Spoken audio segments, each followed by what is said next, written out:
నమస్తే, welcome to Leo news.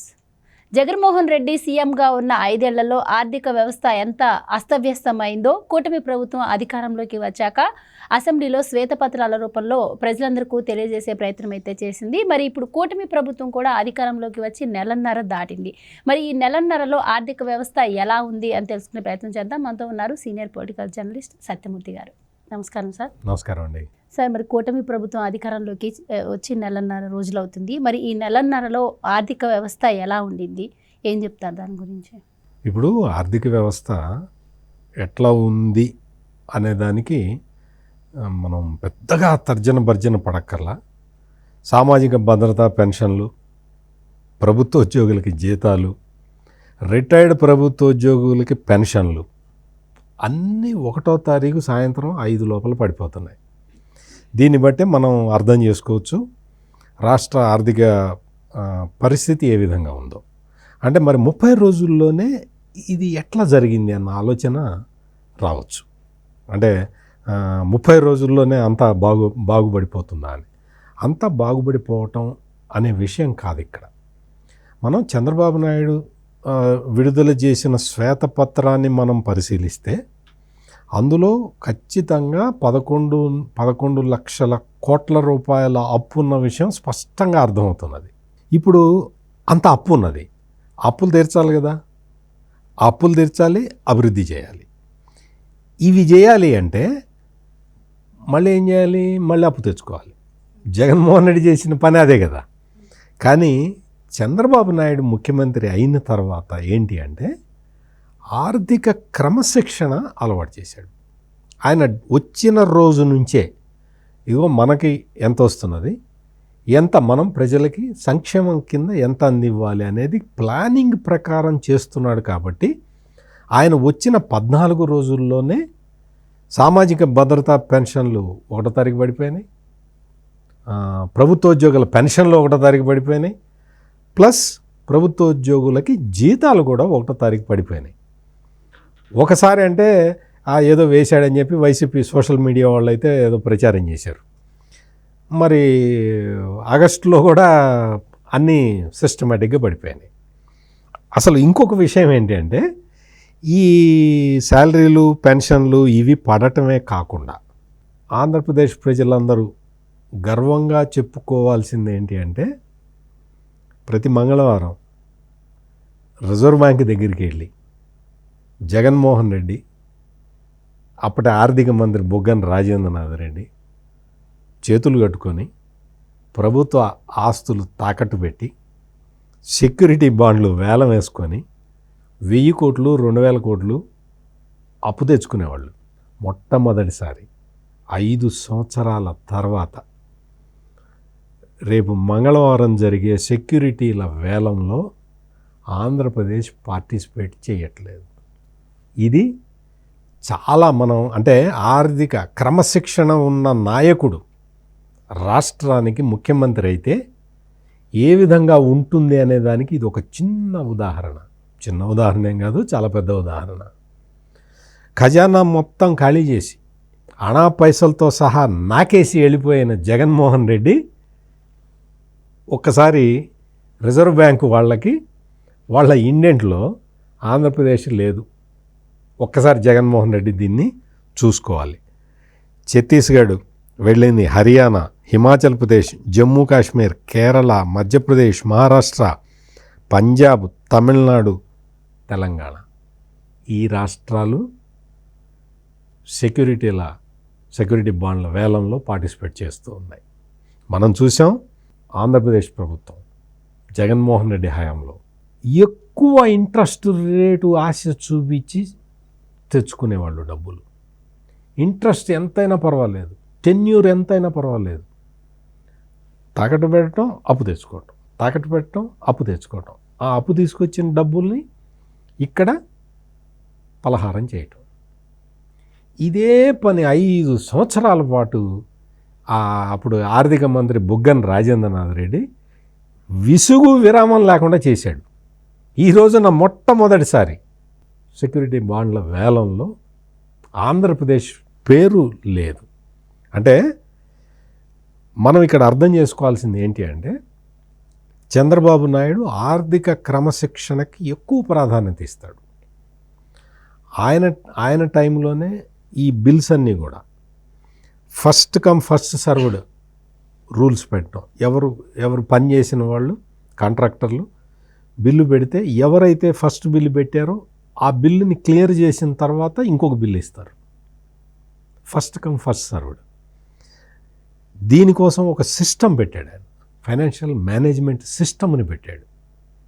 అంటే ఇదే కాదు, ప్రతిదీ కూడా సిస్టమేటిక్గా పేమెంట్లు చేయటం అనేది. ఇదే జగన్మోహన్ రెడ్డి ఏం చేశాడు, ఆ వ్యవస్థ మొత్తాన్ని కొలాప్స్ చేసేసి తనకు కావాల్సిన కాంట్రాక్టర్లకి, తనకు కమిషన్లు ఇచ్చే కాంట్రాక్టర్ల బిల్లులు తీసుకొని అవి ఫస్ట్ ఇచ్చేవాడు. ఈ విధంగా మొత్తం అంటే 2019కి ముందు రాష్ట్ర ప్రభుత్వంలో పనిచేసిన కాంట్రాక్టర్లు ఎవరికి బిల్లులు ఇవ్వలేదు. ఇది ఎంత దుర్మార్గమైన ఆలోచన. ఇటువంటి ఆలోచన చేసిన వాడు జగన్మోహన్ రెడ్డి. ఇప్పుడు మొత్తం అన్నీ సిస్టమేటిక్గా జగన్మోహన్ రెడ్డి చేసిన 11 లక్షల కోట్ల రూపాయల అప్పు అది అట్లా ఉండగానే ఆర్థిక క్రమశిక్షణతోటి రాష్ట్రాన్ని ముందరికి ఎట తీసుకెళ్లాలో బాట వేస్తున్నాడు ఈయన చంద్రబాబు నాయుడు. మీకు ఇప్పుడు కేంద్ర బడ్జెట్ అంత మొత్తం ఇదైపోయింది కదా, కేంద్ర బడ్జెట్ శాంక్షన్స్ అవన్నీ కూడా రావటం మొదలు పెడతాయి. ఇప్పుడు మొత్తం అమరావతికి ఇచ్చిన 15,000 కోట్లు ఇవన్నీ కూడా స్టేజ్ బై స్టేజ్ వస్తూ ఉంటే మీరు చూడండి, ఇప్పటికే మీరు చూడండి పోలవరంలో యాక్టివిటీ పెరిగిపోయింది. పోలవరం ఎట్టి పరిస్థితుల్లో కంప్లీట్ చేస్తామని చెప్పి కేంద్ర ప్రభుత్వం చెప్పింది, రాష్ట్ర ప్రభుత్వం అన్ని పనులతోటి గేరప్ అయిపోయింది. అమరావతి రాజధానికి సంబంధించిన పనులు కూడా అన్ని టెండర్లు పిలిచారు. సిఆర్డిఏ మీద నిన్ననే సమీక్ష చేశారు. అంతేకాకుండా రైతులకి యాన్యుటీ ఇవ్వాలి, వాళ్ళకి ఇవ్వాల్సిన పరిహారాన్ని వాటిని కూడా కౌలుని ఈ మొత్తాన్ని కూడా ఇంకొక 5 సంవత్సరాలకి చంద్రబాబు నాయుడు పెంచుతూ నిర్ణయం తీసుకున్నారు నిన్న. అంటే ఏంటి, అమరావతికి భూములు త్యాగం చేసిన రైతుల్ని వాళ్ళ సంక్షేమాన్ని దృష్టిలో పెట్టుకొని వాళ్ళకి కౌలు ఇచ్చే పీరియడ్ని పెంచేశారు. అంటే ఎంత ప్రజలకి ఉపయోగపడే నిర్ణయాల్ని ఏ విధంగా తీసుకుంటున్నారో మనం దీన్ని బట్టి మనం ఆలోచించుకోవచ్చు. అన్ని పథకాలని ఇంప్లిమెంట్ చేసుకుంటూ అభివృద్ధితోటి ముందరికి వెళ్ళటానికి ప్లాన్లు వేసుకుంటూ ముందరికి వెళ్తూ ఉన్నారు. అమరావతి ఫాస్ట్ ట్రాక్లోకి వచ్చేసింది, పోలవరం ఫాస్ట్ ట్రాక్లోకి వచ్చేసింది, వీటితో పాటు వెల్ఫేర్ మెజర్స్ అన్నీ కూడా ఫాస్ట్ ట్రాక్లోకి వచ్చేసినాయి. ఇవన్నీ నేను చేస్తున్నాను, రిజర్వ్ బ్యాంక్ దగ్గరికి వెళ్ళి అప్పుకి వెళ్తాను అని అంటలేదు. రిజర్వ్ బ్యాంకు అప్పు అక్కర్లేదు, ఈ వారం అయితే నాకు అక్కర్లేదు అని చెప్పి ఆయన సెక్యూరిటీల వేలంలో పార్టిసిపేట్ చేయకుండా చేసుకున్నాడు. అంటే ఇది శుభారంభం. నేననే పాయింట్ ఏంటి అంటే ఇది శుభారంభం. అంటే ఆర్థిక క్రమశిక్షణ అనేది మళ్ళీ ఆంధ్రప్రదేశ్లో వచ్చిన్నది. జగన్మోహన్ రెడ్డి లాగా ఆర్థిక అరాచకత్వానికి ఫుల్ స్టాప్ పడ్డది అని మాత్రం మనం చెప్పవచ్చు. ఈ సెక్యూరిటీల వేలంలో అసలు ఆంధ్రప్రదేశ్ పేరు లేదు అని తెలిసిన దగ్గర నుంచి మొత్తం చాలామంది ఆశ్చర్యపోతున్నారు, ఆర్థిక నిపుణులు కూడా. అదేంటి ఇంత ఫాస్ట్గా ఎట్లా రికవరీ అయ్యారు? అంటే మొన్న అసెంబ్లీలో కూడా ఆర్థిక శాఖపై శ్వేతపత్రం విడుదల చేసినప్పుడు ఆయన కూడా ఒక మాట అనడం జరిగింది. అంటే ఇది చూస్తేనే భయం వేస్తుంది అని అన్నదానికి వైసీపీ వాళ్ళు కూడా ప్రచారం చేశారు. అంటే ముందు ఇది సామాజిక భద్రతా పెన్షన్స్ ఇలాంటి హామీలు నెరవేర్చాల్సి వస్తుందని చెప్పి ఈ మాట మాట్లాడుతున్నారు అని చెప్పి. కానీ అవి సక్సెస్ఫుల్గా మొన్న చేయడం జరిగింది టీడీపీ గవర్నమెంట్. అయితే 4 నెలలకు గాను ఓటాన్ అకౌంట్ బడ్జెట్ మాత్రమే ప్రవేశపెట్టారు. పూర్తి బడ్జెట్ సెప్టెంబర్ నెలలో ప్రవేశపెడతారు అని అన్నారు. సో అంటే ఈ కొద్ది టైంలోనే ఇది ఎలా సాధ్యమైంది? అలాగే మీరు చెప్తున్నారు సెక్యూరిటీ బాండ్ల విషయంలో కూడా ఈ వీక్ వెళ్ళలేదు అని చెప్పి. సో ఈ కొద్ది టైంలోనే ఎలా సాధ్యమైందంటే ఏం చెప్తారు? ఇది మెయిన్గా ఫైనాన్షియల్ డిసిప్లిన్.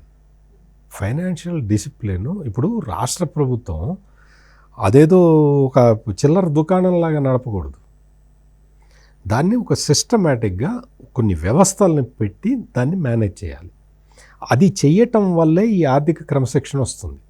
ఆర్థిక క్రమశిక్షణ ఎప్పుడైతే వస్తుందో పనులు వాటంతట అవి సజావుగా జరుగుతూ ఉంటాయి.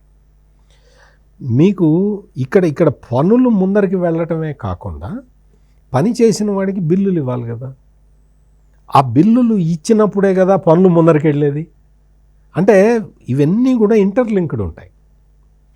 ఈ మొత్తం ఆర్థిక వ్యవస్థని మన స్వార్థం కోసం వాడుకుందాము, మనకి ఎక్కడెక్కడ డబ్బులు వస్తాయో అక్కడ కొట్టేద్దాము, ఆ పనులే చేద్దాము అనుకునే ముఖ్యమంత్రి జగన్మోహన్ రెడ్డి.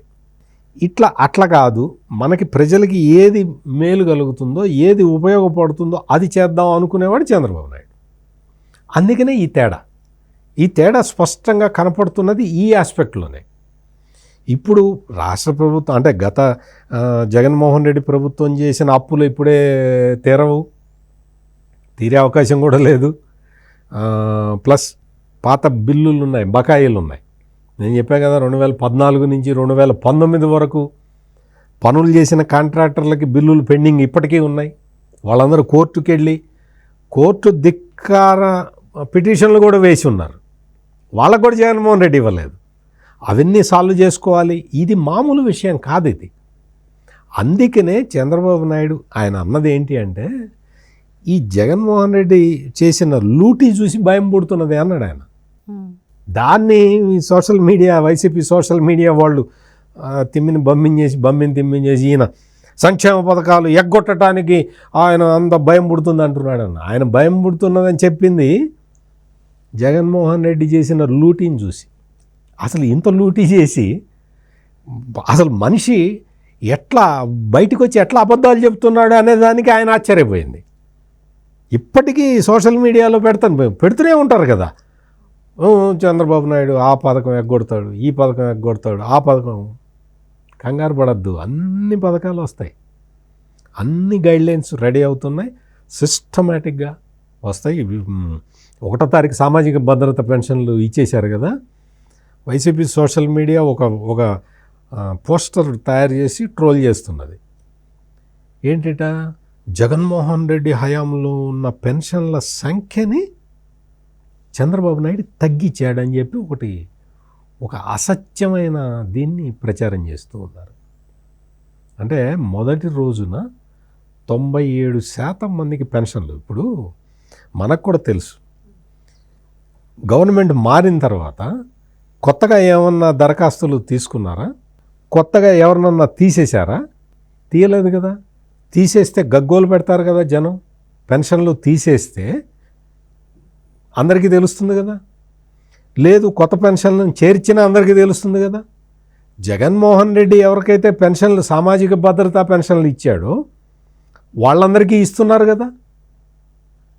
మరి పెన్షన్లు తగ్గించేశాడని ఒక ఫేక్ ప్రచారాన్ని ఎట్లా చేస్తాడు జగన్మోహన్ రెడ్డి? చేస్తున్నాడు. జగన్మోహన్ రెడ్డికి లాజిక్కులతో సంబంధం లేదు. చంద్రబాబు నాయుడు మీద బురద జల్లాలి కాబట్టి పెన్షన్లను తగ్గించేశాడు అని చెప్పి ఒక ప్రాపగాండా మొదలుపెట్టాడు. అందువల్ల కంగారు పడాల్సిన పనేం లేదు. జగన్మోహన్ రెడ్డి ఎన్ని ఫేక్ ప్రచారాలు చేసినా కానీ రాష్ట్ర ప్రభుత్వం ఏం చేయాలో, ఎట్లా చేయాలో సిస్టమేటిక్గా చేసుకుంటూ వెళ్తుంది. అర్హులు ఎవరికి పథకాలు కట్ చేసే ఇది లేదు. మనం హౌసింగ్ రివ్యూ కూడా చూసాం కదా, 4 లక్షల రూపాయలు ఇవ్వటమే కాకుండా అర్బన్ ఏరియాలో 2 సెంట్లు, రూరల్ ఏరియాలో 3 సెంట్లు ఇస్తానని చెప్పి డెసిషన్ తీసేసుకున్నాడు. ప్లస్ దానికి 100 రోజుల ప్రోగ్రాం పెట్టేశాడు, హౌసింగ్ ప్రోగ్రాం. నువ్వు ఎప్పుడన్నా అటువంటి ప్రోగ్రాం పెట్టావా జగన్మోహన్ రెడ్డి? నీకు చేత కాదు, చేసేవాడిని చూసి ఓరవలేవు. అదేవిధంగా పరిశ్రమలో ఇండస్ట్రియల్ పాలసీ 100 డేస్లో ఇండస్ట్రియల్ పాలసీ ఎట్లా ఉండాలో చెప్పబోతున్నారు గవర్నమెంట్. అట్లాగే ఎక్సైజ్ పాలసీ, ఈ విధంగా మొత్తం అన్ని పాలసీలు పకడ్బందీగా సిస్టమేటిక్గా అన్నీ పెట్టి రాష్ట్రాన్ని ముందరికి తీసుకెళ్ళటానికి అన్ని రకాల ప్లాన్లు వేస్తూ ఉంటే ఈ జగన్మోహన్ రెడ్డి అండ్ కంపెనీకి వాళ్ళకి కడుపు మంట రోజు రోజుకి పెరిగిపోతున్నది. జగన్మోహన్ రెడ్డి కానీ బుగ్గన రాజేంద్రనాథ్ రెడ్డి కానీ ఇప్పటికైనా అసలు చంద్రబాబు నాయుడు ఆర్థిక వ్యవస్థను ఎట్లా మేనేజ్ చేస్తున్నాడో చూసి నేర్చుకుంటే బెటర్, వాళ్ళకే కొంత కొత్త నాలెడ్జ్ వస్తుంది. Right sir, thank you so much. నమస్కారం.